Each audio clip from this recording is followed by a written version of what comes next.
함께 만드는 안전한 세상 시간입니다. 매일매일 도로 위에서는 여러 가지 형태의 교통사고의 위험들이 도사리고 있는데요. 이전의 교통사고 판례들을 통해서 더욱더 안전한 세상을 꿈꿔봅니다. 자, 오늘은 뺑소니 사고와 관련된 법률 관계에 대해 교통사고 전문 한윤기 변호사와 이야기 나눠보도록 하겠습니다. 자, 한윤기 변호사님 안녕하세요. 예, 안녕하세요. 예. 자, 오늘은 뺑소니 사고와 관련된 법률 관계에 대해서 좀 알아보도록 할 텐데요. 이 뺑소니라는 말을 참 우리가 이제 자주 사용을 하게 되는데, 뺑소니라는 게 이게 정확히 무엇을 말을 하는 건가요, 변호사님? 도로교통법상 교통사고로 사람을 다치게 하거나 물건을 손괴한 사람은 즉시 정차하여 사상자를 구호하는 등의 필요한 조치를 취해야 되고, 네. 사고 사실을 경찰에 신고해야 됩니다.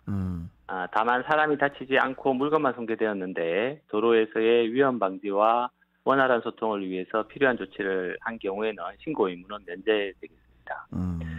그런데 교통사고를 낸 운전자가 다치거나 사망한 피해자를 구호하는 조치를 취하지 아니하고 도주하는 경우에는 특정 범죄 가중처벌 등에 관한 법률, 줄여서 보통 특가법이라고 합니다. 이 특가법 제5조의 3에서 가중처벌하는 규정을 두고 있는데, 이 특가법 5조의 3 위반을 통상 뺑소니라고 합니다.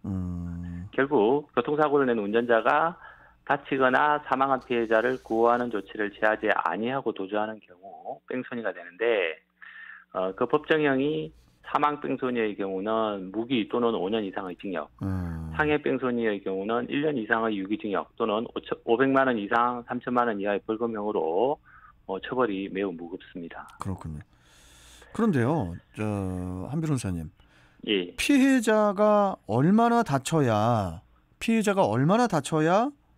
뺑소니가 되는 건지 참 애매한 경우가 많습니다.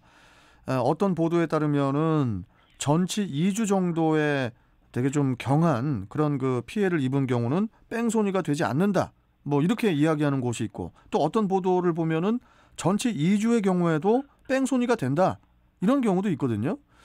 피해자가 어느 정도 다쳐야 이 정확하게 뺑소니가 성립이 되는 건가요? 결국 그 구조의 필요성, 구호의 필요성이 있었느냐 없었느냐 이 문제인데요. 대법원이 전치 2주 정도의 상처를 입은 피해자를 구호하지 않고 그냥 간 경우는 뺑소니로 처벌할 수 없다라고 판결한 경우도 있고, 또 피해자가 전치 2주의 피해를 입은 경우에도 뺑소니가 성립한다라고 또 판결한 경우도 있습니다. 뺑소니의 성립 요건을 엄격하게 해석해서 피해자가 전치 2주 정도의 상해를 입은 정도에 불과한 경우는 피해자에 대한 구호 조치를 행할 필요성이 인정되지 않는다고 본 사례도 뭐 다수 있기는 합니다만은 과거 다수의 대법원 판례들이 피해자가 전치 2주의 피해를 입은 경우에도 그냥 갔다면 뺑소니에 해당한다고 한 사례들도 또 많이 있습니다. 그렇기 때문에 함부로 피해자의 부상이 대수롭지 않다고 혼자 생각해서 그냥 가는 일은 없어야 되겠습니다. 피해가 대수롭지 않아서 그냥 갔는데, 대수롭지 않아 보여서 그냥 갔는데 나중에 뺑소니로 몰리는 수가 그렇죠. 있을 수가 있기 때문에 운전하시는 분들께서는 아주 작은 충격이라도 있으면 즉시 차에서 내려서 그렇죠. 상대방의 부상 정도를 확인하시고 뭐 구호 조치를 하시는 것이 필요하겠습니다. 아니, 그리고요, 또 사고가 난 후에 얼마나 빨리 차에서 내려서 구조 활동을 해야 하는가, 이런 그 문제도 있거든요. 예. 그 교통사고를 낸 뒤에 7분 후에 사고 현장으로 돌아와서 피해자에 대한 구호 활동을 한 경우도 이게 그 뺑소니에 해당한다, 이런 판결이 있던데요. 어떤 내용입니까? 예, 그렇습니다. 그러니까 즉시 정차하지 않고 가던 길을 갔다가 마음을 돌려서 돌아와서 보호 조치를 했던 사안인데, 다시 현장으로 돌아오기까지 약 7분 정도가 걸린 사안이었는데, 이 사안에서 대법원은 사고 후 즉시 정차하지 않고 약 7분가량 후에 신고하고 사고 현장에 복귀했다면 최초 사고 현장을 이탈했던 이상 도주 의사가 인정된다고 발표했습니다. 예. 그래서 차량 운전자는 일단 사고가 발생하면 즉시 정차해서 신고 및 사고 후 조치를 취해야 될 의무가 있기 때문에 반드시 사고가 나면 즉시 정차하시고 사고 상황을 점검하셔야 되겠습니다. 그런 경우에도 가해자가 됩니까? 한 변호사님, 뭐냐면은 음악을 운전하면서 차 문을 다 닫고 음악을 크게 틀고 막 그 음악 감상하면서 운전하는 거 좋아하는 한 청년이 있단 말이에요. 예를 들어서. 예. 근데 너무 크게 스피커를 틀고 운전을 하다 보니까 뭐 잠깐 이렇게 가다가 뭐 이면도로나 아니면 뭐 신호등 뭐 이렇게 가다가 잠깐 앞차하고 잠깐 스쳐서 부딪혔어요. 예. 근데 충격이 안 느껴졌단 말이에요, 나한테. 예. 그러니까 가해자한테는 충격이 가해지지도 않았고, 충격의 느낌도 안 났고, 또 음악을 너무 크게 틀다 보니까 소리도 못 들었고, 그런 경우에도 뭐 증거를 어떻게 제시할 수가 없다 보니까 그런 경우도 모르고 지나가게 되면 뺑소니가 되는 거겠네요. 그렇지. 그럴 수도 있고 아닐 수도 있습니다. 그럴 수도 있고 아닐 수도 사정을 있다고? 봐야 되는데 이제 뺑소니 범죄는 사고 난 사실을 알고도 그렇죠. 보호 조치를 하지 않았을 때 성립하는 고의 범죄이기 때문에 사고 사실을 그리고 알았느냐 몰랐느냐 그 문제이기 때문에 만약에 몰랐다는 것이 입증이 된다면 뺑소니가 성립하지는 않을 수도 있겠죠. 그걸 입증을 또 해야겠네요. 그거는 이제 재판 과정에서 다퉈볼 문제입니다. 그렇네요. 네. 아니 그리고요. 피해자를 이렇게 병원에 옮기는 등 이 구호 조치를 한 경우에도 연락처를 남기지 않으면은 뺑소니에 해당한다. 뭐 이런 기사를 본 적도 있는데 좀 어떻습니까? 맞습니다. 이런 경우도 뺑소니가 될 수가 있습니다. 대법원은 사고를 낸 사람이 누구인지 확정할 수 없는 상태에도 도주의 범위에 들어간다고 보고 있습니다. 그래서 사고 운전자가 피해자를 병원까지 후송하기는 했지만 자신이 사고 운전자임을 숨기고 목격자인 척하면서 참고인 조사를 받고 귀가한 경우도 뺑소니에 해당한다고 판시한 사례가 있습니다. 피해자에 대한 구호 조치를 한 후라도 자신의 연락처를 남기는 것이 필요하겠고, 그렇죠. 그리고 만일의 상황에 대비해서 상대방의 연락처도 받아 놓는 것이 바람직하겠습니다.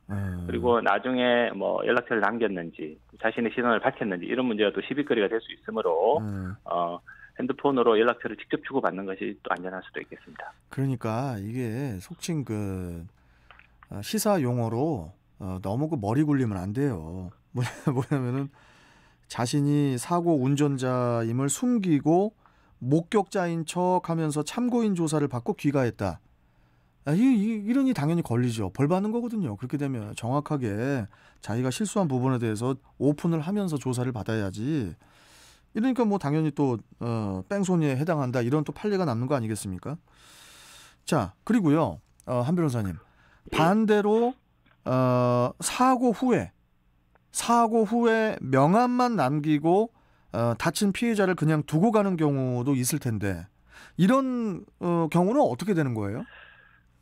자기 신원을 밝히거나 명함을 남기기만 하면 뺑소니가 되지 않는 것으로 착각하기가 쉬운데 그렇죠.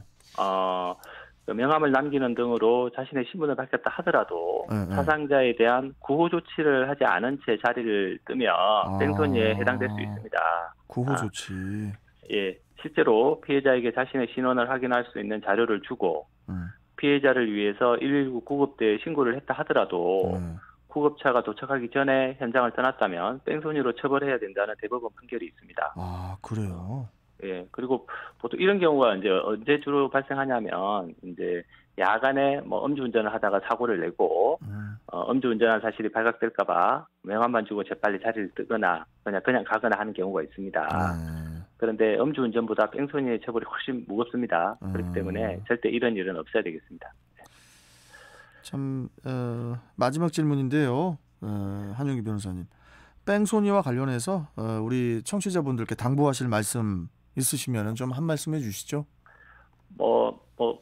우리 청취자분들께서는 뭐 그러실 일이 거의 없겠습니다만은 만약에 사고가 나시면 즉시 정차하고 구호하셔야 됩니다. 그럼요. 뺑소니는 거의 대부분 잡힌다고 봐야 되거든요. 예. 특히나 요새는 차량용 블랙박스, CCTV 등이 널리 보급되어 있어서 그렇죠. 뺑소니 근거율이 거의 95%를 넘어간다고 합니다. 예. 그렇기 때문에 한순간 잘못한 판단으로 인해서 뺑소니범으로 무겁게 형사처벌되는 일은 없어야 되겠습니다. 맞습니다. 자, 함께 만드는 안전한 세상. 오늘은 뺑소니에 대해서 좀 알아봤는데요.